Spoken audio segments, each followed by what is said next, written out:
जमीन व्यवहार रद्द करण्यासाठी पार्थ पवारांच्या कंपनीला 42 कोटी रुपये भरावे लागणार। रजिस्ट्री ऑफिसची पार्थ पवारांच्या कंपनीला नोटीस। पार्थ पवारांवर गुन्हा का दाखल नाही याचं उत्तर गृहमंत्रीच देऊ शकतात। जमीन प्रकरणामध्ये शरद पवारांचा फडणवीसांना सवाल। चौकशी अंती वास्तव समोर आणण्याची मागणी।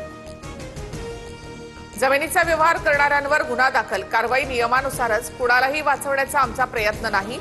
पार्थ पवारांवर गुन्हा दाखल न करण्याबाबत फडणवीसांची स्पष्टोक्ती। कुटुंब आणि राजकारण या दोन वेगवेगळ्या गोष्टी। सुप्रिया सुळेंचं मत वैयक्तिक असू शकतं। सुळेंनी केलेल्या पार्थ पवारांच्या पाठराखणवर शरद पवारांची प्रतिक्रिया। पुणे जमीन व्यवहार प्रकरणातील आरोपी शीतल तेजवानी 300 कोटी घेऊन परदेशात असल्याची शक्यता। शीतल तेजवानी गायब असल्यामुळे वादग्रस्त जमीन व्यवहार रद्द होऊ शकत नाही अशी माहिती। पक्षचोरी मतचोरीनंतर आता जमिनीही चोरायला निघालेत। मुख्यमंत्री समिती नेमणार, क्लीन चिट देणार आणि मग विषय संपला। पार्थ पवार जमीन व्यवहार प्रकरणावरून उद्धव ठाकरेंची टीका।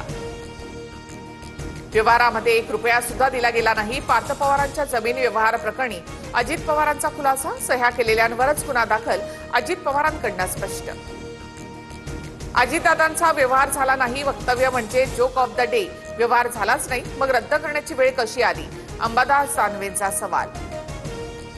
जैन बोर्डिंग आणि पार्थ पवार प्रकरण सारखंच। पार्थ पवार चुकले, कारवाई झाली पाहिजे। दोन्ही प्रकरणांची ईडी मार्फत चौकशी व्हावी, दंगेकरांची मागणी।